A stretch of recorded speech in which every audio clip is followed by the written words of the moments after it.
రెండవ అధ్యాయము 49వ వచనం.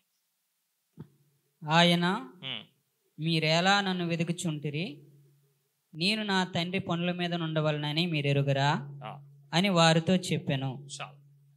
చదువుబడిన ఈ లేఖన భాగం ద్వారా దేవుడు మనతో మాట్లాడునుగాక. ఇక్కడ చెప్పబడిన ఈ మాట చెప్తున్న వ్యక్తి మన ప్రభు అయిన యేసు క్రీస్తు. ఇక్కడున్న సందర్భం కూడా మనందరము మరి చక్కగా ఎరిగిన వారై ఉన్నామని నేను నమ్ముచున్నాను. అయితే నేరుగా సందేశంలోకి వస్తున్న 3 మాటలు ఇక్కడ మనం గమనించాలని నేను మనవి చేస్తున్నాను. దాంట్లో ఒకటి, నేను అనే వ్యక్తి, అది మన ప్రభు అయిన యేసు క్రీస్తు. రెండవది, నా తండ్రి అన్నాడు, అంటే తండ్రి అయిన దేవుడు. మూడవది, దేవుని పని లేకపోతే తండ్రి పని. 3 విషయాల్ని మీరు గమనించండి. ఒకటి, నేను, నా తండ్రి, ఆ తండ్రి యొక్క పని. ప్రభు చిత్తం అయితే ఈ మధ్యాహ్న సమయంలో మొదటి భాగం మనం చూసుకుందాం. అదేంటి అంటే నేను అనే వ్యక్తి. ఆ వ్యక్తి మన ప్రభు అయిన యేసు క్రీస్తు. మనందరం కూడా ఈ కూడికలో ఒక సందర్భము ఎరుగుము. దేవుని దాసులు, ప్రియ సహోదరులు, జత పనివారు బ్రదర్ జాన్ లీ మరి సంఘము ద్వారా గుర్తించబడి దేవుని యొక్క పరిచర్యలో సేవ సిఫారిష్ చేయబడుతున్న చాలా ధన్యకరమైన ఒక సందర్భము. అయితే కేవలము సహోదరుడికి మాత్రమే కాదు, కానీ మనందరము కూడా జ్ఞాపకించుకోవాల్సిన ఒక విషయము ఈ వచ్చిన భాగం నుంచి మనము నేర్చుకోవడానికి ప్రయత్నిస్తాం. అదేంటి అంటే దేవుని పని, తండ్రి అయిన దేవుని యొక్క పని. యేసు ప్రభు ఈ లోకంలో పలికిన రికార్డెడ్ వర్డ్ ఏదైతే వాక్యములో మొట్టమొదటిగా ఆయన నోరైపి మాట్లాడిన సందర్భము మనం చూస్తే ఇదే మనకు కనబడుతుంది. ఏంటి అది? నేను నా తండ్రి యొక్క పనిలో ఉండడం అవసరము అని. అంటే మత్తయి సువార్త నుంచి మనం ప్రారంభిస్తే యేసు ప్రభు అక్కడికి వచ్చి కాలం సమీపించింది, మీరు మారు మనసు పొందండి అని పిలిపిస్తున్నారు. కానీ దానికన్నా ముందు ఏజ్ వైజ్గా మనం చూసుకుంటే ఇదే ప్రభు పలికిన మొట్టమొదటి మాటగా లేఖనంలో మనం చూడగలము. అలాగైతే ప్రభు దేవుని పని గురించి మాట్లాడుతున్నారు. యేసు క్రీస్తు ప్రభు దేవుని పని గురించి మాట్లాడుతూ ఆ దేవుని పనిలో ఆయన ఉండడము ఎంత అవసరమో తెలియపరుస్తున్నాడు. The necessity of being in the work of God. దేవుని పనిలో ఉండడము దాని ఒక అవసరత. దేవుని యొక్క కాలమానము, దేవునికి ఒక పని ఉంది. ఆ పని చేయుట అనే అంశాన్ని యేసు ప్రభు ఇక్కడ తీసుకొస్తూ నేను అనే మాటతో ప్రారంభిస్తున్నాడు. ఈ నేను అనే వ్యక్తి ఆశ ఏంటి? ఇక్కడ మనం వయసులోకి వెళ్ళట్లేదు. ఆయన అప్పటికే 12 సంవత్సరాల వయసు గలవాడు. ఆ నేపథ్యం అంతా కూడా నేను ఇప్పుడు తీసుకోవడానికి ఇష్టపడట్లేదు. అలాగైతే మనం జ్ఞాపకం ఉంచుకోవాల్సింది ఏంటి అంటే ఈ నేను అనే ఒక వ్యక్తి మన ప్రభు అయిన యేసు క్రీస్తు. ఈ ప్రభు అయిన యేసు క్రీస్తు ఒక ఆశ ఏంటి? What is his Dzire? నా తండ్రి పనిలో ఉండుట కదండి. ఈ ఆశ ఎవరికి కలుగుతుంది? ఈ విషయాన్ని మనం ఆలోచన చేస్తాం. ప్రభు అయిన యేసు క్రీస్తునే మన ముందు ఉంచుకొని, మన ఎదుట ఉంచుకొని ఈ తండ్రి పని చేసే ఒక ఆశ, తండ్రి పనిలో ఉండే ఆశ ఎవరికి కలుగుతుందో ఈ వాటిని నేను ఈ యొక్క మధ్యాహ్న సమయంలో ప్రస్తావించాలని ఆశపడుతున్నాను. యేసు ప్రభు ఒక ఆశ తండ్రి పనిలో ఉండాలి అని, తండ్రి పని చేయాలి అని. ఎవరికి ఆశ కలుగుతుంది? ఈ విషయాన్ని మనం ఆలోచన చేస్తాం. కొన్ని విషయాలు మనము గమనిస్తాం. దాంట్లో మొట్టమొదటిది యోహాను సువార్త 10వ అధ్యాయము 30వ వచనాన్ని మనం చదువుకుందాం. యోహాను సువార్త 10వ అధ్యాయము 30వ వచనము. ఇంకా చాలా వచనాలు ఉన్నాయి కానీ ఇది సరిపోతుంది. కానీ 10వ అధ్యాయంలోనే మనం ఉందాం. యోహాను సువార్త 10వ అధ్యాయం 30వ వచనం. నేనును నా తండ్రిను ఏకమై ఉన్నాము అంటున్నాడు యేసు ప్రభు. తర్వాత 10వ అధ్యాయం అంతా మీరు చదవండి. తన గురించి మాట్లాడుతున్నాడు, తండ్రి గురించి మాట్లాడుతున్నాడు.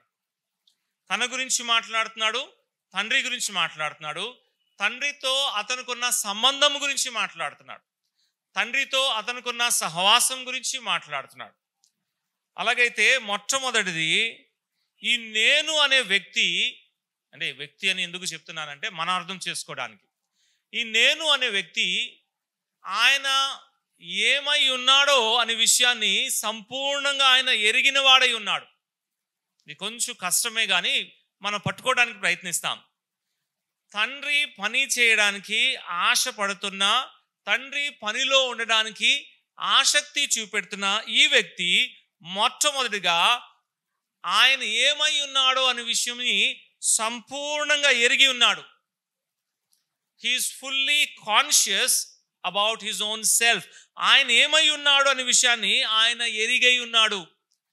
ఆ తండ్రితో అతనుకున్న సంబంధం ఎటువంటిది, ఆ తండ్రితో అతనుకున్న సహవాసం ఎటువంటిదో, ఆ తండ్రి తండ్రిలో ఎలా ఉన్నాడో ఆ విషయాన్ని సంపూర్ణంగా ఎరిగి ఉన్నాడు. ఒక చిన్న ఆవగించంత సందేహము కూడా లేదు. తండ్రితో సహవాసం విషయంలో కానీ, తండ్రితో తన సంబంధం విషయంలో కానీ, అంత మాత్రమే కాకుండా తన ఒక విషయంలో, తన ఏమై ఉన్నాడు అనే విషయంలో. ఎందుకు ఈ మాట నేను చెప్తున్నాను అంటే, ఈ ప్రభు గురించే బాప్తిస్మిచ్చే యోహాను చాలా ఖచ్చితంగా చెప్పాడు. ఇదే యోహాను సువార్త 1వ అధ్యాయం 34వ వచనంలో బాప్తిస్మిచ్చే యోహాను యేసు ప్రభు గురించి ఏం సాక్ష్యం ఇచ్చాడు? ఇతన దేవుని కుమారుడని నేను తెలుసుకొని సాక్ష్యం ఇచ్చాను అన్నాడు కదా. అంటే అంత గట్టిగా మాట్లాడిన ఆ వ్యక్తి మత్తయి సువార్త 11వ అధ్యాయంకి వచ్చినప్పుడు ఏమంటున్నాడు చెప్పండి యేసు ప్రభు గురించి? వచ్చుచున్నవాడు నీవేనా, లేకపోతే మేము మరొక వ్యక్తి గురించి వేచి ఉండాలా అన్నాడా లేదా? అంటే అతని హృదయంలో యేసు ప్రభు ఒక వ్యక్తిత్వం గురించి ఒక చిన్న సందేహం వచ్చింది. బాప్తిస్మిచ్చే యోహాను తక్కువవాడేం కాదు. దేవుని దూత జకర్యాతో మాట్లాడి నీకు పుట్టబోయే కుమారుడు ఎలా ఉంటాడో చెప్పాడు. తన తల్లి గర్భం మొదలుకొని తన ఆత్మతో పూర్ణైన వ్యక్తి, సామాన్యమైన వ్యక్తి ఏం కాదు. అంత మాత్రమే కాదు, యేసు ప్రభు గురించి చాలా గంభీరంగా ఆయన ప్రకటించాడు. యోహాను యేసు ప్రభు గురించి మాట్లాడిన విషయాలన్నీ చూడండి, ఎక్కడ కూడా without missing even a single point about his deity, ఆయన దైవత్వం గురించి ఎక్కడ కూడా చిన్నది కూడా మిస్ చేయకుండా చెప్తున్నాడు. నా వెనుకొచ్చినవాడు నాకన్నా ముందున్నవాడు అంటున్నాడు. నా వెనకొస్తున్నవాడు నాకన్నా శక్తిమంతుడు అన్నాడు. అతను పరిశుద్ధుడు అన్నాడు. అతను చెప్పులు విప్పడానికి నేను యోగ్యుని కాదు అన్నాడు. అతని చేతిలో ఉంది, అతను తీర్పు తీరుస్తాడు. యేసు ప్రభు ఒక దైవత్వము గురించి ఎక్కడ కూడా చిన్న సందేహము లేకుండా అంత ఖచ్చితంగా మాట్లాడిన వ్యక్తి మత్తయి సువార్త 11వ అధ్యాయంలో ఏమంటున్నాడు చెప్పండి? వచ్చుచున్నవాడు నీవేనా, లేకపోతే మేము మరో వ్యక్తి గురించి చూడాలా అంటే ఏమైంది చెప్పండి? At least a small speck of doubt in the mind of John the Baptist. Yohanu బాప్తిస్మిచ్చే యోహాను మనసులో ఒక చిన్న సందేహం వచ్చింది యేసు ప్రభు ఒక వ్యక్తిత్వం గురించి కదండి. తర్వాత సమరయ స్త్రీని చూడండి మీరు. సమరయ స్త్రీతో యేసు ప్రభు మాట్లాడుతూ సుదీర్ఘంగా మాట్లాడాడు, చాలా విషయం చెప్పాడు. చెప్తూ చెప్తూ చెప్తూ ఏమని చెప్పాడు తెలుసా? సమరయ స్త్రీ అన్నది, అవును క్రీస్తు వచ్చినప్పుడు ఆయన ఈ సంగతులన్నీ కూడా మాకు తెలియపరుస్తాది అన్నది. కానీ సమరయ స్త్రీ చెప్తున్న మాట ఏంటి తెలుసా? 29వ వచనంలో యేసు ప్రభు ఆమెతో మాట్లాడుతూ, నీతో మాట్లాడుతున్న వ్యక్తి ఆయనే, అంటే నేనే క్రీస్తు అని నేరుగా బయలుపరిచాడు. అంతా బయలుపరిచినా సరే సమరయ స్త్రీ ఏమన్నా తెలుసా? 29వ వచనం చూడండి, 4:29 అక్కడే ఉన్నాం కదా. యోహాను సువార్త 4వ అధ్యాయం 29వ వచనము. మీరు వచ్చి నేను చేసినవన్నీ నాతో చెప్పినని చూడండి. ఈయన క్రీస్తు ఈయనే క్రీస్తు అని చెప్పలేకపోయింది. ఇంకా మరి ఏ సందేహం ఉందో తెలీదు. నేరుగా యేసు ప్రభు మాట్లాడాడు. నీతో మాట్లాడిన వ్యక్తి ఆయనే అని చెప్పాడు. అంటే ఎంత ఖచ్చితంగా మాట్లాడాడు. ఎవరైతే క్రీస్తు అయి ఉన్నాడో ఆ వ్యక్తియే నేరుగా బయలుపరిచాడు ఆమెకి కదండి. అయినా సరే ఆమె ఏమంటుంది, ఒకసారి వచ్చి చూడండి, ఈయన క్రీస్తు కాడా అంటే రెండు అర్థాలు ఉన్నాయి, కానీ ఒక కోణ నుంచి మాట్లాడుతున్నాను. అలాగైతే యేసు ప్రభు గురించి మనం ఆలోచన చేస్తే, యేసు ప్రభు ఏమై ఉన్నాడో ఏ ఒక్క దినము కూడా, ఏ ఒక్క క్షణము కూడా, ఏ ఒక్క పర్యాయంలో కూడా ఆయన ఎక్కడో కూడా సందేహం వ్యక్తపరచలే. He is fully aware of his own self. అది ఆయన వ్యక్తిత్వం. ఆయన ఏమై ఉన్నాడు 17వ అధ్యాయంలో మాట్లాడుతూ, ఆయన ఈ లోకంలో వచ్చాడు వాస్తవమే, కానీ ఆయన ఎటువంటి మహిమ కలిగిన వాడో మాట్లాడుతున్నాడు. తండ్రితో ఎటువంటి సంబంధం కలిగిన వాడో మాట్లాడుతున్నాడు. ఎప్పటి నుంచి తండ్రితో సంబంధం కలిగి ఉన్నాడో మాట్లాడుతున్నాడు. ఆ తండ్రి ఆయనలో ఎలా ఆనందిస్తున్నాడో మాట్లాడుతున్నాడు. కాబట్టి ఎక్కడ కూడా ఒక్క క్షణము కూడా, అంటే ఆయన తను తాను రిక్తునిగా చేసుకున్నాడు. ఆయన మానవుడిగా ఈ లోకంలో వచ్చాడు వాస్తవమే, కానీ ఎక్కడ కూడా ఏ ఒక్క రోజు కూడా ఆయన ఏమై ఉన్నాడనే విషయాన్ని ఆయన ఎప్పుడూ కూడా సందేహించలేదు. అవసరం కూడా లేదు. కానీ మానవ దృక్కోణంతోనే ఈ మాట చెప్తున్నాను. ఎందుకు అంటే, దేవుని పనిలో ఉండడానికి ఇష్టపడుతున్న వారు, దేవుని పని చేయాలని ఆశపడుతున్న వారిలో మొట్టమొదటిది, they will be completely aware of what they are and their relationship with God. వారు ఏమై ఉన్నారో, దేవునితో వారికి ఎటువంటి సంబంధం కలిగి ఉన్నదో దాంట్లో వాళ్ళు చాలా ఖచ్చితంగా ఉంటారు. ఎందుకు ఉంటారు తెలుసా? ఎందుకంటే అదే వారిని దేవుని పని చేయుటకు ప్రేరేపిస్తుంది.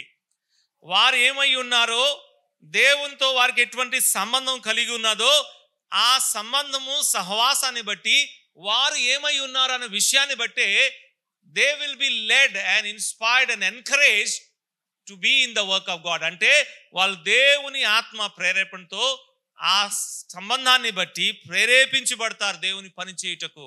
అపోస్తలులైన పౌలుని మీరు చూడండి, తర్వాత ఉన్న అపోస్తలుని మీరు చూడండి, విశ్వాసుల్ని, భక్తులు మీరు చూడండి.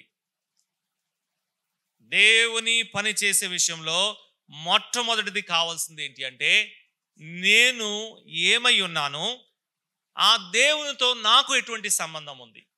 అంటే యేసు ప్రభు మానవత్వం నుంచే ఈ విషయాన్ని మనం తీసుకుంటున్నాం. క్రీస్తులో మనం ఏమై ఉన్నాం, అది దేవునిలో నేనేమై ఉన్నాను కదా. అపోస్తలులైన పౌలు కూడా యేసు ప్రభు యందు విశ్వాసం ఉంచిన తర్వాత తన గురించి విస్తారంగా మాట్లాడుతూ చెప్తున్నాడు. ఎంత ధైర్యంతో చెప్తున్నాడో కదా. చూడండి, గలతీ పత్రిక 1వ అధ్యాయము 15వ వచనం చూడండి. ఆయనను చూడండి, తల్లి గర్భం మొదలుకొని నన్ను ప్రత్యేకపరిచాడు అంటున్నాడు. చాలే, నన్ను ప్రత్యేకపరిచాడు, దేవుడి చేత ప్రత్యేకింపడిన వాడని పౌలు గ్రహించాడు. ఎప్పుడు గ్రహించాడు? యేసు ప్రభుని ఎప్పుడైతే ఆయన తెలుసుకున్నాడో, యేసు ప్రభుని ఎప్పుడైతే ఆయన అంగీకరించాడో, యేసు ప్రభు యొక్క శిరసత్వము ఆయన యొక్క ప్రభుత్వం కింద ఎప్పుడైతే వచ్చాడో, he became aware of his own self. అసలు ఆయన ఏమై ఉన్నాడో చెప్తున్నాడు. ఇప్పుడు దేవుని చేత నేను ఏర్పరచబడి ఉన్నాను, దేవుడు నన్ను ప్రత్యేకించబడిచాడు. ఎప్పుడు చెప్పండి? తన తల్లి గర్భంలో పడిన మొదలు అన్నాడు. మరి దానికి ముందు ఏం చేస్తూ వచ్చాడు? పుట్టాడు, గమలీయేలు దగ్గర నేర్చుకున్నాడు, పరిసయ్యుడిగా ఎదిగాడు, యేసు ప్రభు నామాన్ని వ్యతిరేకిస్తూ వచ్చాడు, ఇవన్నీ చేస్తూ వచ్చాడు కదా. అలాగైతే ఇప్పుడు he has a complete idea what he is. యేసు ప్రభుని బట్టి ఆ దేవునిలో లేకపోతే ఆ ప్రభులో తన ఏమై ఉన్నాడు అనే విషయాన్ని తెలియపరుస్తున్నాడు. అంత మాత్రమే కాదు, తిమోతికి రాస్తూ అంటున్నాడు. చూడండి, తిమోతికి రాస్తూ 1వ పత్రిక 1వ అధ్యాయం చూడండి. అక్కడ కూడా తన గురించి చాలా స్పష్టంగా తిమోతితో మాట్లాడుతూ చెప్తున్నాడు. 1వ అధ్యాయంలోకి వస్తాం. తిమోతికి రాసిన 1వ పత్రిక 1వ అధ్యాయం 12వ వచనం చూడండి. 12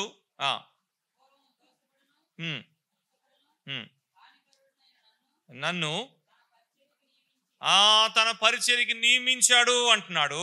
ఇంకా కిందకి వెళ్దాం. నమ్మకమైన వాడుగా దేవుడు నన్ను ఏం చేశాడు అంటున్నాడు. 16 చదువుదాం. ఆయన నిత్య జీవము నిమిత్తము నేను మాదిరిగా ఉన్నట్లు యేసుక్రీస్తు తన పూర్ణమైన దీర్ఘశాంతము చూపెట్టాడు, నా యందు చూపెట్టాడు. కాబట్టి ఇప్పుడు నేనేమై ఉన్నాననే విషయాన్ని తెలియపరుస్తున్నాడు. మనందరూ కూడా జ్ఞాపకం ఉంచుకోవాలి. దేవుని పని చేసే విషయంలో మొట్టమొదటిది మనమేమై ఉన్నాము అనే విషయాన్ని జ్ఞాపకం ఉంచుకోవాలి. మనం ఏమై ఉన్నాం, అసలు మనం ఎవరు? ఎఫెసీయులకు రాస్తూ అంటున్నాడు కదా, మనమైతే పూర్వం మన పాపంలో అపరాధంలో చచ్చిన స్థితిలో ఉండేవాళ్ళం, దేవునికి దూరస్తులుగా ఉండేవాళ్ళం. కానీ ఇప్పుడు ఏమై ఉన్నాం? యేసు క్రీస్తుని బట్టి దేవునికి సమీపస్తులు అయ్యాము. దేవుడు మన పాపంని క్షమించాడు, ఆయన కుమారులుగా కుమార్తెగా మనం స్వీకరించాడు, తన పరిశుద్ధాత్మ ద్వారా మనల్ని ముద్రించాడు. ఇప్పుడు మనము దేవుని పిల్లలై ఉన్నాం. యోహాన్ అంటున్నాడు తన పత్రికలో కదా, now we are the children of God. ఇప్పుడు మనం దేవుని పిల్లలై ఉన్నాం. ఇప్పుడు మనం దేవుని వారము. ఇది యేసు క్రీస్తుని బట్టి మనం పొందిన స్థితి. ఈ కారణము చేత మన అందరం కూడా దేవుని పని చేయడానికి ప్రేరేపించబడుతున్నాం. ఈ విషయాన్ని జ్ఞాపకం ఉంచుకుందాం. ఒక వ్యక్తి దేవుని పని పట్ల ఎటువంటి ఆసక్తి చూపెట్టకపోతే, దేవుని పని చేయాలని ఎటువంటి ఆశ తనకు కలగకపోతే, దేవుని పని విషయంలో ఎటువంటి పట్టింపు లేకుండా ఉంటే, మొట్టమొదటిగా మనం ఎక్కడ ప్రశ్నించాలంటే ఇక్కడ, నేను దేవుని బిడ్డ అయి ఉన్నానా లేదా? దేవునితో నాకున్న సంబంధం ఎటువంటిది అనేది నేను ప్రశ్నించుకోవాలి. ఎందుకు దేవుని పనిలో ఉండాలని ఆసక్తి నాకు కలగట్లేదు? ఎందుకు దేవుని పని చేయాలని ప్రేరేపణ నాకు రావట్లేదు? ఎందుకు దేవుని పని గురించి నాకు పట్టింపు ఉండట్లేదు అనే విషయాన్ని మనము ఈ కోణం నుంచి మొట్టమొదటిగా పరీక్షించుకోవాలి. మనం ఏమై ఉన్నాం, దేవునితో మన సహవాసము సంబంధము ఎటువంటిది? మొట్టమొదటిది యేసు ప్రభు నేను దేవునితో తనకున్న సంబంధాన్ని తెలియపరుస్తున్నాడు. ఎలాగున్నాడు? తండ్రితో ఏకమై ఉన్నాడు కదా. అందుకే అతని ఆశ ఏంటంటే, నేను దేవుని పని చేయాలి. I must be in my father's business. నా తండ్రి యొక్క పనిలో, దేవుని యొక్క పనిలో నేను ఉండాలి. ఎందుకంటే ఆ తండ్రి నేను ఏకమై ఉన్నాం. అతనితో నాకున్న సంబంధం, సహవాసాన్ని ఆయన జ్ఞాపకం చేసుకున్నా. అంత మాత్రమే కాదు, రెండవది యోహాను సువార్త 17వ అధ్యాయం 4వ వచనం చూడండి. యోహాను సువార్త 17వ అధ్యాయం 4వ వచనంలో, చేయుటకు నీవు నాకు ఇచ్చిన పని. ఎందుకు యేసు ప్రభు ఆ ఆశని వ్యక్తపరుస్తున్నాడు? రెండోది, తండ్రి పని ఇచ్చాడు చేయుటకు. మొట్టమొదటిది, ఆయన ఎందుకు దేవుని పని చేయాలనుకుంటున్నాడు అనే విషయాన్ని మనం చూసాం. తండ్రితో అతనికి ఉన్న సంబంధము, అతను ఏమై ఉన్నాడు. మనము దేవుని పని చేసే విషయంలో కూడా ఇది వర్తిస్తుంది. దేవునితో మనకున్న సంబంధము, సహవాసము, మనము దేవునిలో ఏమై ఉన్నాం యేసుక్రీస్తుని బట్టి. That right. రెండోది ఏమంటున్నాడు చెప్పండి? ఎందుకు ఆయన అంత ఆసక్తి చూపెట్టాడు? దేవుడు అతనికి చేయుటకు పనినిచ్చాడు. అందుకే ఆయన జీవితం మొదలుకొని ఆ దేవుని పనిలో, ఆ తండ్రి పనిలో ఉండాలని ఆయన ఆశ చూపెట్టేవాడుగా ఉన్నాడు కదా. అపోస్తులైన పౌలు కూడా అంతే. అపోస్తుల కార్యగ్రంథం చూడండి 20వ అధ్యాయం. అపోస్తులైన పౌలు అపోస్తుల కార్యగ్రంథం 20వ అధ్యాయంలో ఇదే వైఖరిని వ్యక్తపరుస్తున్నాడు. ఎఫెసస్లో ఉన్న పెద్దలతో మాట్లాడుతూ తన జీవితం గురించి చెప్తూ 24వ వచనంలో అన్నాడు చూడండి. అయితే దేవుని కృపా సువార్తను బట్టి ఆ సాక్ష్యం ఇచ్చుట యందు నా పరుగును నేను ప్రభు అయిన యేసు వలన పొందిన పరిచర్యను, ప్రభు అయిన యేసు క్రీస్తు ద్వారా పరిచర్యను పొందాను అంటున్నాడు. తండ్రి ఎలాగైతే కుమారుడికి పని ఇచ్చాడో, ఆ కుమారుడు ఆయనందు విశ్వాసించిన మనందరికీ కూడా పని ఇచ్చాడు, లేకపోతే పరిచర్య ఇచ్చాడు. ఆ పనిని చేయడానికి అపోస్తలుడైన పౌలు ఎంత ఆసక్తి చూపెడుతున్నాడు. ఎందుకంటే ప్రభు అతనికి పరిచర్య ఇచ్చాడు, ప్రభు ఆయనకి పని ఇచ్చాడు. యేసు ప్రభు కూడా దేవుని పని చేయడానికి ఎందుకు అంత ఆసక్తి చూపెడుతున్నాడు అంటే, పాయింట్ నెంబర్ 2, తండ్రి అయిన దేవుడు చేయుటకు అతనికి పని ఇచ్చాడు. రెండవది, దేవుని పరిచర్య విషయంలో ఎవరు ఆసక్తిగా ఉంటారు? ఎవరికైతే తండ్రి అయిన దేవుడు చేయుటకు పని ఇచ్చాడో ఆ పనిని మనం ఎరిగి ఉండాలి. అపోస్తలుడైన పౌలు ఎందుకు దేవుని పరిచర్యలో ఉన్నాడని ఒక మాట మనం అడిగితే ఏమంటున్నాడు చెప్పండి? ఆయన నాకు ఈ పనిని ఇచ్చాడు అన్నాడు. అపోస్తల కార్యగ్రంథం 20వ అధ్యాయంలో అయితే పరలోకంలో తండ్రియే నాకు ఈ పనిని ఇచ్చాడు అన్నాడు కదా. 26:19 చదువుదాం. అపోస్తల కార్యగ్రంథం 26వ అధ్యాయం 26వ అధ్యాయం 19వ వచనంలో పరలోక దర్శనము అంటున్నాడు ఆ పనిని. అపోస్తల కార్యగ్రంథం 26వ అధ్యాయం 19వ వచనం చూడండి. ఆ దర్శనముకు నేను అవిధేయుని కాలేదు అంటున్నాడు కదా. ఆకాశము అనగా తండ్రి నాకు ఇచ్చిన పని, తండ్రి నాకు ఇచ్చిన ఆ కార్యానికి నేను లోబడాను. అందుకే ఆ పనిని చేయడానికి ఏం చేశాడు చెప్పండి? ఆసక్తి చూపెట్టాడు. దేవుని పని విషయంలో రెండోది, యేసు ప్రభు ఎందుకు ఆసక్తి చూపెట్టాడు? తండ్రి ఆయనకి పని ఇచ్చాడు. ఆ పనిని చేయుటకు ఏం చేశాడు చెప్పండి? ఆయన ఆసక్తి చూపెడుతున్నాడు. ఇట్ ఈస్ ఎ మస్ట్, నేను చేయాలి. ఎందుకంటే నాకు ఇచ్చాడు తండ్రి ఈ పని. ఈ పనిని నేనే చేయాలి, నాకు బదులుగా వేరెవరు చేయలేరు. ఇది తండ్రి వాళ్ళకి ఇవ్వలేదు ఈ పని. దేవుని సేవలో మనందరం కూడా ఈ విషయాన్ని జ్ఞాపకం ఉంచుకోవాలి. దేవుడు పని ఇస్తేనే మనం పని చేసేవారుగా ఉండాలి. విచారకరమైన మాట ఈ దినాల్లో ఏంటి అంటే, దేవుడు పని ఇవ్వలేదు కానీ పని చేయడానికి ముందుకు వచ్చిన వారు చాలా మంది ఉంటున్నారు. అయితే దేవునికి స్తోత్రము. సహోదరు జాన్లీ విషయంలో ఈ చక్కటి సాక్ష్యము నా అనుభవం ద్వారా నేను చెప్పగలను. దేవుడు ఆయనకి విస్తారమైన పని ఇచ్చాడు. ఆ పని భారాన్ని బట్టే ఆయన దేవుని పని చేయటకు ఆసక్తి, కావలసిన సమయము, తనకున్న ఆ సాక్రిఫైసెస్ అన్ని చేస్తూ ఆ పనిలో ఉంటున్నాడు. కారణం ఏంటి అంటే, God has given the work. దేవుడు పని ఇచ్చాడు. అలాగైతే మనందరం కూడా మన జీవితాన్ని పరీక్షించుకుందాం. దేవుడు పని ఇస్తేనే మనం పని చేసేవారుగా ఉండాలి. ఒకవేళ లేకపోతే ఇంకంతే సంగతి. మనము దేవుని వైపు చూడాలి. ప్రభువా నాకేం పని ఇస్తావు అనే ఆసక్తితో చూసి అడగాలి. కానీ దేవుడు ఎవరికైతే పని ఇచ్చాడో ఆ వ్యక్తి యొక్క వైఖరిని మనం చూస్తున్నాం. అది అపోస్తలుడైన పౌలు కావచ్చు, మన ప్రభు అయిన యేసు క్రీస్తు కావచ్చు. They know fully that God has given them a specific work.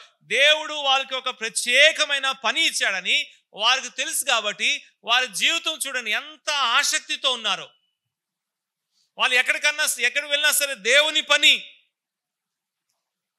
వాళ్ళు పడుకున్నా, వాళ్ళు లేచినా, భోజనం చేసినా, ప్రయాణాలు చేసినా, ఏదైనా సరే it is all God's work. దేవుని పని. వాళ్ళు దేవుని పనిలోనే నిమగ్నమై ఉన్నారు. దేవుని చేత పని పొందిన వ్యక్తి యొక్క వైఖరి ఎలా ఉంటుందో యేసు ప్రభు జీవితం ద్వారా మనం చూస్తున్నాం. అందుకే అన్నాడు, మీకు తెలియదా అన్నాడు కదా. అలాగైతే రెండోది, ఆయన ఎందుకు అంత ఆసక్తి చూపెట్టాడంటే, రెండవది దేవుడు అతనికి చేయుటకు ఏం ఇచ్చాడు చెప్పండి? పని ఇచ్చాడు. ఆ పని కేవలం ఆయనే చేయగలడు. ఈ విషయాన్ని సేవా జీవితంలో కూడా మనం జ్ఞాపకం చేసుకోవాలి. దేవుడు మనకిచ్చిన పనిని కేవలం మనమే చేయగలము. నీకు ఇచ్చిన పనిని దేవుడు కేవలం నువ్వే చేయగలవు. నీకు బదులుగా నేను, నాకు బదులుగా నువ్వు చేయలేవు. ఒకరి పనిలో ఇంకొక పని మనము జోడించకూడదు. వాళ్ళ పనిలో మనం వెళ్ళకూడదు, మన పనిలో వాళ్ళు రాకూడదు. అది కుదరదు, అది జరగదు. కొందరు చక్కగా బోధించేవారు ఉన్నారు, దేవుడు వాళ్ళకు ఆ పని ఇచ్చారు.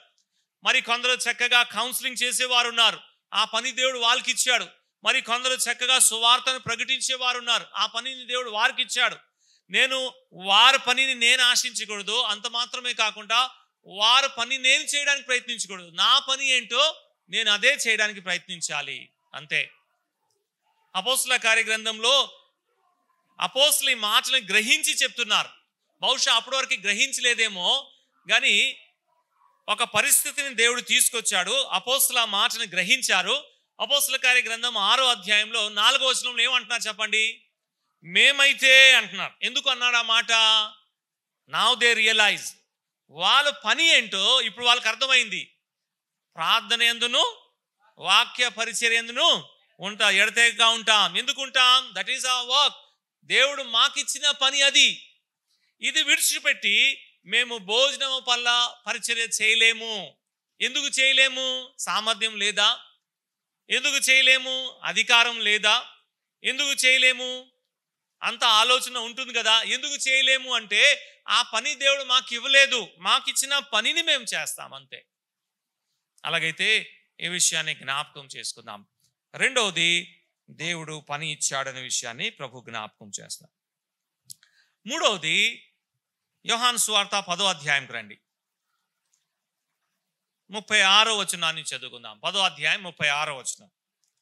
Johne's gospel chapter 10 and verse 36. యేసు ప్రభువే చెప్తున్నాడు ఈ మాట. తండ్రి ప్రతిష్ఠ చేసి ఈ లోకమందు పంపినవాడు అంటున్నాడు కదా.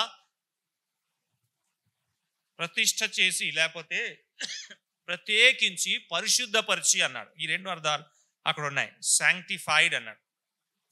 ప్రత్యేకపరిచి పరిశుద్ధపరిచి తండ్రి ఆయన్ని ఈ లోకంలో పంపాడు అనే మాట చెప్తున్నాడు. ఇంకా చాలా వచనాలు ఉన్నాయి ఆయన పంపబడాడు అనే విషయాన్ని గ్రహించటం. కానీ ఇక్కడ ప్రభు ఒక మాట చెప్తున్నాడు. చాలాసార్లు దేవుడు నన్ను పంపాడు అనే మాటని చెప్పాడు యూదులతో. గాడ్ హ్యాస్ సెంట్ మీ, దేవుడు నన్ను పంపాడు, దేవుడు నన్ను పంపాడు అన్నాడు. కానీ ఈ ఒక్క చోట యేసు ప్రభు ఒక ప్రత్యేకమైన మాట వాడుతున్నాడు. అదేంటి అంటే ఎలా పంపాడో చెప్తున్నాడు. శాంక్టిఫైడ్, పరిశుద్ధపరిచి ప్రత్యేకించి దేవుడు నన్ను పంపాడు అంటున్నాడు. ఎందుకు యేసు ప్రభు తండ్రి పనిలో ఉండడానికి అంత ఆసక్తిని చూపెడుతున్నాడనే విషయాన్ని ఆలోచన చేస్తూ, మూడవది తండ్రి ఆయన్ని ప్రత్యేకించి పంపించాడు అనే విషయాన్ని చూసాం. He was sent by God, sanctified and sent. ప్రత్యేకపరిచాడు, పరిశుద్ధపరిచాడు, ఆయన్ని పంపాడు అనే విషయాన్ని జ్ఞాపకం చేస్తాం. కాబట్టి ఈ పంపబడిన వ్యక్తి ఆశ చూడండి, నేను తండ్రి పనిలో ఉండాలి. ఎందుకు వచ్చింది ఆయనకు ఆ ఆశ అని చూస్తున్నాం. What is the reason? అంత ఇంటెన్స్గా, అంత ఆసక్తితో తండ్రి పనిలో ఉండడం అవసరము అని చెప్తున్నాడు. ఒక 12 సంవత్సరాల బాలుడు, అంటే వయసుని బట్టి లోకరీతిగా చెప్తున్నాం. కానీ ఎందుకు అంటే ఇదిగో తండ్రి ఏం చేశాడు చెప్పండి? ప్రత్యేకపరిచి పరిశుద్ధపరిచి ఆ పని చేయుటకు పంపాడు. పంపబడిన వాడుగా కనబడుతున్నాడు. పంపబడిన వారు దేవుని పని పట్ల వాళ్ళకున్న ఆసక్తి ఎలా ఉంటుందో దానికి నిదర్శనం చూపెడుతున్నాడు యేసు ప్రభు. పంపబడుతున్న వారు కామ్గా, సైలెంట్గా వాళ్ళు ఉండలేరు. ఎందుకంటే తండ్రి పంపాడు, ప్రత్యేకించాడు, పరిశుద్ధపరిచాడు, శక్తి ఇచ్చాడు, వెళ్ళి పని చేయాలని ఆయన పంపిన వ్యక్తి మౌనంగా ఉండలేడు. ఆ పనిలో ఆయన ఉండడానికి ఇష్టపడతాడు, ఆ పనిలోనే ఉంటాడు. యేసు ప్రభు కూడా అలాగే చేశాడు. మూడవది, మనం అందరము జ్ఞాపకం ఉంచుకోవాలి. దేవుడు తన పని కొరకై మనల్ని పంపాడు. యేసు ప్రభు శిష్యులతో మాట్లాడుతూ ఏమన్నాడు చెప్పండి? మీరు లోకంకి చెందిన వారు కాదు. యోహాను సువార్త 15వ అధ్యాయం, మీరు లోకం నుంచి ప్రత్యేకపరిచిన వాడు అని చెప్పాడు. తండ్రితో మాట్లాడుతూ ఏమన్నాడు 17వ అధ్యాయంలో? నీవు ఎలాగైతే నన్ను లోకం పంపావో నేను వీరిని లోకానికి పంపుతున్నాను అన్నాడు. మూడవది, ఒక దేవుని సేవకుడు తండ్రి చేత ప్రత్యేకించబడి పంపబడిన వాడు అనే విషయాన్ని జ్ఞాపకం చేసుకున్నాడు. ఈ పంపబడిన వాడే దేవుని పని చేయుటకు ఆసక్తి చూపెట్టినవాడు. ఒక వ్యక్తి దేవుని చేత పంపబడలేదు అనుకోండి, అతను దేవుని పని పట్ల ఆ ఆసక్తి చూపెట్టలేడు. అది చాలా క్వశ్చన్ మార్క్. అది మనం చెప్పలేము అంతే. If a man is cent by God, ఒక వ్యక్తి దేవుని చేత పంపబడాడంటే ఖచ్చితంగా ఆయన దేవుని పనిలోనే ఉండడానికి ఇష్టపడతాడు. ఇంకా వేరే ఆలోచన ఉండదు. ఒకవేళ లేకపోతే, పంపబడలేదు అనుకోండి, అతను వేరే పనుల మీద కూడా తన మనసును పెట్టుకుంటాడు. చివరికి ఈ పనిని, దేవుని పనిని విడిచిపెట్టి వేరే పనులకు వెళ్ళిపోతాడు. జాగ్రత్త. అలాగైతే యేసు ప్రభు మాదిరి చూపెడుతున్నాడు. దేవుడు నన్ను ప్రత్యేకించి అందుకే చెప్పాను, is completely aware of his own self. యేసు ప్రభు ఆయన మానవుడిగా ఉన్నా ఆయన ఏమై ఉన్నాడనే విషయాన్ని ఆయన ఎరిగిన వాడై ఉన్నాడు. ఇంకా 2 ఉన్నాయి, మనం చూసి ముగిస్తాం. 4వది, మత్తయి సువార్త 3వ అధ్యాయం 17వ వచనం మనం చూస్తాం. Chapter 3 verse 17. మనందరికీ తెలుసు మత్తయి సువార్త 3:17లో తండ్రి అయిన దేవుడు ప్రభువైన యేసు క్రీస్తు గురించి ఏం చెప్తున్నాడు? ఇదిగో ఈయన నా ప్రియకుమారుడు, ఈయన యందు నేను ఆనందించుచున్నాను అన్నాడు. ఇది 4వది. 5వది కూడా చెప్పేస్తాను, ఎందుకంటే 2 ఎక్స్ప్లెయిన్ చేయడానికి కొంచెం అనుకూలంగా ఉంటుంది, కష్టమైన పదం. యోహాను సువార్త 3వ అధ్యాయం 35వ వచనం. ఇది 5వది, రాసుకున్న వాళ్ళు 5వదని రాసుకోండి. యోహాను సువార్త 3వ అధ్యాయం 35వ వచనం. తండ్రి కుమారుని ప్రేమించుచున్నాడు, ఈజ్ లవ్డ్ బై ఫాదర్. చాలు. ఈ వచనాన్ని నేను చదివినప్పుడు నాకు చాలాసేపు ఆగిపోయాను. ఈ వచనాన్ని ధ్యానిస్తున్నప్పుడు ఈ 2 మాటల్ని ఎలా చెప్పాలి, దీన్ని ఏమని చెప్పాలి, ఎలా చెప్పాలి అంటే చెప్పడం గురించి కాదు, ఎలా అర్థం చేసుకోవాలి, లేకపోతే ఈ రెండిట్లో ఏది ముఖ్యము, ఏది ముందు, దీని గురించి ఇప్పుడు కూడా నా మనసులో ఒక ఆలోచన ఉంది. ఇప్పుడు కూడా అనుకుంటున్నాను. అది ఎలా పెట్టాలో నాకు తెలియదు, కానీ అర్థం చేసుకోవడానికి ప్రయత్నిస్తాం. మత్తయి సువార్త 3:17లో ఈయనందు నేను ఆనందిస్తున్నాను అన్నాడు. ప్రభువైన యేసుక్రీస్తు యోహాను సువార్త 3:35లో తండ్రి నన్ను ప్రేమిస్తున్నాడు అన్నాడు కదా. నాకు వచ్చిన ఆశ్చర్యకరమైన విచారం లేకపోతే ఆలోచన ఏంటి అంటే, తండ్రి ఆయనలో ఆనందిస్తున్నాడు కాబట్టి ప్రేమిస్తున్నాడా, ప్రేమిస్తున్నాడు కాబట్టి ఆనందిస్తున్నాడా? ఇది ఇప్పటికీ కూడా నేను తేల్చుకోలేకపోతున్నాను. మీకెవరికైనా ఏదైనా ఆలోచన వస్తే నాతో షేర్ చేయండి కదా. తండ్రి ఆయన్ని ప్రేమిస్తున్నాడు కాబట్టి ఆయనలో ఆనందిస్తున్నాడా, లేకపోతే ఆయనలో ఆనందిస్తున్నాడు కాబట్టి ప్రేమిస్తున్నాడా? కొంచెం కష్టం. మనం చాలాసార్లు చూడండి, మనం లోకరీతిగా ఆలోచన చేస్తే మనం ఎవరినైతే ప్రేమిస్తామో వారిలో మనం ఆనందిస్తాం కదండి. మీకు అర్థమైందా? మన పిల్లల్ని మనం ప్రేమిస్తాం కాబట్టి వారు ఏం చేసినా మనకు నచ్చుతుంది, వారిలో ఆనందిస్తాం. మనం ఎవరినైతే ప్రేమిస్తామో వారిలో మనం ఆనందిస్తాం. But it is true of a human perspective. మానవ రీతిగా చెప్పాలంటే ఎవరిలో అయితే మనం ఆనందిస్తామో మనం వారిని ప్రేమిస్తున్నామని చెప్పలేము. We may not be loving them. ఎవరిలో అయితే మనం ఆనందిస్తున్నామో వారిని మనము ఖచ్చితంగా ప్రేమిస్తున్నాము అనే విషయాన్ని మనం చెప్పలేము కదా. చాలా విషయాల్లో మనం ఆనందిస్తాం కానీ we may not be loving them. అలాగైతే తండ్రి కుమారుడుకున్న సంబంధము ఇదొక ఎడతెగని ఒక లింక్ లాగా ఉంది. ఆనందిస్తున్నాడు కాబట్టి ప్రేమిస్తున్నాడా, ప్రేమిస్తున్నాడు కాబట్టి ఆనందిస్తున్నాడంటే మనం దానికి సమాధానం చెప్పలేము. అలాగైతే తండ్రి చేత ఆనందిస్తున్నవాడు తండ్రి పనిలో ఉండడానికి ఆనందిస్తాడు. అది ఇక్కడ 4వ పాయింట్. అంత మాత్రమే కాదు, తండ్రి ప్రేమిస్తున్నాడని ఎరిగిన వ్యక్తి తండ్రి పనిని కూడా ప్రేమిస్తాడు. 5 విషయాలు. అయితే సేవలో ఈ విషయాన్ని మనం జ్ఞాపకం దేవుని సేవ చేయుట, దేవుని పనిలో ఉండుట. ఎవరుంటారు దేవుని పనిలో? ఎవరు దేవుని పని చేస్తారు? ఎవరు దేవుని సేవ చేస్తారు? దేవుని పనిని ఎవరు ప్రేమిస్తారో యేసు ప్రభు జీవితం నుంచి క్లుప్తంగా 5 విషయాలు చూసుకున్నాం. దాంట్లో మొట్టమొదటిది యేసు ప్రభు జీవితం ద్వారా ఆయన ఎందుకు దేవుని పని చేయడానికి అంత ఆసక్తి చూపెట్టాడంటే దేవునికి ఆయనకున్న సంబంధం ఏంటో ఆయన కంప్లీట్గా సంపూర్ణంగా ఎరిగిన వాడై ఉన్నాడు. నేను నా క్రైస్తవ జీవితంలో, మనందరం కూడా మన క్రైస్తవ జీవితంలో దేవునితో నాకు ఎటువంటి సంబంధం ఉంది, దేవునిలో నేనేమై ఉన్నాడు, ఆయన నన్ను ఏం చేశాడు. పేతురు ఏమంటున్నాడు చెప్పండి తన పత్రికలో రాస్తూ, మొదటి పత్రిక 2వ అధ్యాయంలో మనం ఏమై ఉన్నామని చెప్తూ అది ఎందుకు అయి ఉన్నామని కూడా చెప్తున్నాడు కదా. 2వ అధ్యాయం అంతా మీరు చదవండి. ఆయన దగ్గరికి వచ్చి మనము కూడా సజీవమైన రాయులయ్యాము, రాజులమైన యాజక సమూహం అయ్యాము కదా, ఏర్పరచబడిన వంశం అయ్యాం, ఇవన్నీ చెప్తున్నాడు. ఆయనలో మనం ఏమై ఉన్నామని చెప్తున్నాడు. అపోస్తలుడైన పౌలు తన పత్రికల అంతట్లో కూడా విశ్వాసి యేసు ప్రభువులో ఏమై ఉన్నాడని వివరిస్తూ చెప్తున్నాడు. ఈ మాటలు ఆయన కొరకై పని చేయటకు మనల్ని ప్రేరేపిస్తుంది. రెండవది, యేసు ప్రభు ఇదిగో తండ్రి అయిన దేవుని చేత ఆయన ఏ విధంగా పరిశుద్ధపరిచి పంపబడాడు, లేకపోతే దేవుని పని. రెండవది, దేవుని పని ఆయనకి ఎలాగా దేవుడు ఇచ్చాడో విషయాన్ని గ్రహించాడు. పరిచర్య చేస్తున్న మనందరం కూడా ఈ విషయాన్ని గ్రహించాలి. దేవుడు ఇచ్చాడా ఈ పని? ఇది దేవుని పనేనా, లేకపోతే నేను సొంతంగా ఈ పనిని క్రియేట్ చేశానా? ఒకసారి ఆలోచన చేయండి. దేవుని ఇచ్చిన పనిని దేవుని చిత్తంలో మనం చేసేవారుగా ఉండాలి. అది రెండోది.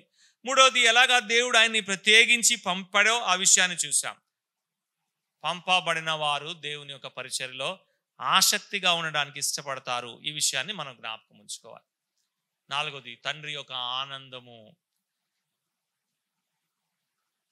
యేసు ప్రభు ఎప్పుడు కూడా తండ్రిని సంతోషపెట్టిన వాడుగానే ఉన్నాడు.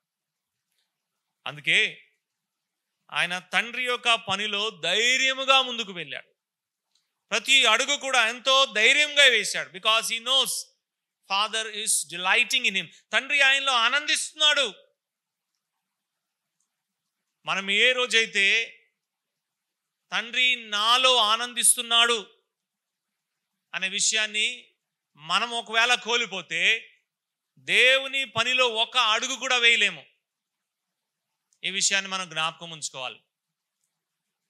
నేను దేవుని పని ఆనందంగా సంతోషంగా చేయాలి అంటే, నేను దేవుని పని అధికారముతో చేయాలి అంటే, నేను దేవుని పనిని దేవుని చిత్తానుసారంగా ఆసక్తితో చేయాలి అంటే, దేవుడు నాలో ఆనందిస్తున్నాడనే విషయాన్ని మొట్టమొదటిగా నేను ఎరిగి ఉండాలి. ఆ ధైర్యం నాకు ఉండాలి. అయితే మనం బలహీనమే అయినా సరే యేసు ప్రభుని బట్టి తండ్రి ఎలాగా మనలో ఆనందిస్తున్నాడనే విషయాన్ని మనము జ్ఞాపకం ఉంచుకొని ధైర్యంగా ప్రతి అడుగు ప్రభు పనిలోకి మనం వేసేవారుగా ఉండాలి. ఆ కుమారుని బట్టి తండ్రి నాలో కూడా ఆనందిస్తున్నాడు అనే ధైర్యము, ఆ సంతోషము నాలో ఉండాలి. అప్పుడు దేవుని పని చేయటకు నేను పరుగులు తీస్తాను. ఐదవది, దేవుని చేత ప్రేమించబడుతున్నవారు. దేవుడు మనల్ని ప్రేమిస్తున్నాడు. కుమారుని ఎలాగా ప్రేమించాడో మనల్ని కూడా దేవుడు ప్రేమిస్తున్నాడు. ఈ కారణం చేత దేవుణ్ణి ప్రేమిస్తూ దేవుని పనిని మనం ప్రేమించేవారుగా ఉండాలి. అలాగైతే యేసు ప్రభు ఈ మాట చెప్పడానికి కారణం చూసాం. నేను నా తండ్రి ఒక పనిలో ఉండడం అవసరము అని. ప్రభు చిత్తమైతే రేపు తండ్రి గురించి, తండ్రి పని గురించి మరికొన్ని విషయాలు మనం చూసుకుందాం. అయితే ఈ మధ్యాహ్న సమయంలో కేవలము దేవుని సేవకులకు మాత్రమే కాదు, కానీ విశ్వాసులు మన అందరం కూడా దేవుని పని చేయాలని, దేవుని పనిలో ఉండాలని, దేవునిని సంతోష పెట్టాలనుకున్న మనందరం కూడా ఈ విషయాన్ని జ్ఞాపకం ఉంచుకుందాం. ఎందుకు దేవుని పని చేయటకు నాకు ఆసక్తి ఉండట్లేదు అనే విషయాన్ని ఒకసారి ఆలోచన చేసి మనం పరీక్షించుకుందాం. ఒకవేళ ఎక్కడైనా ఈ విషయాల్లో లోపించామేమో ప్రభు దగ్గర మనం ఒప్పుకుంటాం. ప్రభువా, నీవు నాలో ఆనందించట్లేదు కనుక నీ పని చేయడానికి నాకు ధైర్యము సరిపోవట్లేదు, ముందు అడుగు వేయలేకపోతున్నాను, దయతో నన్ను క్షమించి ఎలా నిన్ను సంతోష పెట్టాలో నాకు నేర్పించు అని ప్రార్థన చేస్తాం. ఒకవేళ తండ్రి మనకి పని ఇవ్వలేదు, ఏదేదో పనులు మనం చేసేవారుగా ఉంటున్నాం కాబట్టి అది సంతోషము ఆనందానికి దారి తీయట్లేదని తెలిసి తండ్రి దగ్గర వచ్చి, దేవా నీవు నాకు చేయటకు ఏ పని ఇచ్చావో అని ప్రభు దగ్గర అడిగి మనం పొందేవారుగా ఉంటాం. తండ్రిని సంతోష పెట్టేవారుగా ఉంటాం. ఆ ప్రభు ద్వారా తండ్రిలో మనం ఏమై ఉన్నామనే విషయాన్ని గ్రహించి ఆనందంతో ప్రభుని సేవిస్తూ ప్రభు పరిచర్యలో ముందు కొనసాగటకు ప్రభు మనకు సహాయించును గాక. ఈ మాటల ద్వారా ప్రభు మనం దీవించును గాక. కృపా కనికరములు మా ప్రియ పరలోకపు తండ్రి, ఈ మధ్యాహ్న సమయంలో మా ప్రభువైన యేసు క్రీస్తు ఒక జీవితం, ఒక మాదిరి ద్వారా దేవుని పని చేసే విషయంలో, దేవుని పనిలో ఉండే విషయంలో ఉన్న ప్రేరేపణ, ఉన్న ఆధారాన్ని మేము చూడడానికి సహాయం చేశారు. మా ప్రభు ఈ లోకంలో ఉంటుండగా ఆయన మీ పని చేయుటకు ఎంత ఆసక్తి చూపెట్టాడో, దాని వెనకాలన్న ఆ ఆసక్తి యొక్క కారణాన్ని మేము చూడగలిగాం. మమ్మల్ని కూడా ఈ లోకంలో మీ సాక్షులుగా ఉంచారు. మేము కూడా మా ప్రభు వలె ప్రతి క్షణము, ప్రతి దినము ఈ మాటని పలికేవారుగా ఉండాలి, కానీ పలకలేకపోతున్నాం. పనిని చాలాసార్లు మేము నెగ్లెక్ట్ చేసేవారుగా ఉంటున్నాం, సొంత పనులకు వెళ్ళిపోయేవారుగా ఉంటున్నాం. దయతో మమ్మల్ని క్షమించి అపోస్తలుడైన పౌలు వలె, మా ప్రభువైన యేసు క్రీస్తు వలె ప్రభువులో మేమేమై ఉన్నాము, తండ్రి మాకు ఇచ్చిన పని, ఆయన మాకు ఇచ్చిన ఆ ప్రత్యేకత, మాలో ఆయన ఆనందిస్తున్న విషయము, మమ్మల్ని ప్రేమిస్తున్న విషయాన్ని జ్ఞాపకం ఉంచుకొని మా ప్రభు వలె ఈ లోకంలో మీరు మాకు అప్పగించిన పనిని సంపూర్ణంగా నెరవేర్చి మీ నామాన్ని మహింపరిచే వారి ఉంటకు మీ కృపా సహాయం అందించమని చేర్చిన ప్రియులందరిని బట్టి మిమ్మల్ని స్తుతిస్తూ మరి సాయంకాల కూడికై మమ్మల్ని సిద్ధపరచమని, తిరిగి వెళ్తుండగా మీ కృప సమాధానంతో నింపి మమ్మల్ని పంపించమని, రేపటి దినం కొరకు ఇక్కడ ప్రభా మమ్మల్ని సిద్ధపరిచి మంచి వాతావరణం ఇచ్చి నడిపించమని, మరి ప్రయాసపడుతున్న స్థానిక సంఘ బిడ్డలందరినీ కూడా మీరు జ్ఞాపకం ఉంచుకొని పనిచేయటకు ఇంకనూ బలము శక్తి ఇచ్చి సమస్తము సమకూర్చి మేలుకే జరిపిస్తారని మా ప్రభునేసు క్రీస్తు నామంలో ప్రార్థన అడిగి వేడుకుంటున్నాం మా తండ్రి. ఆమేన్.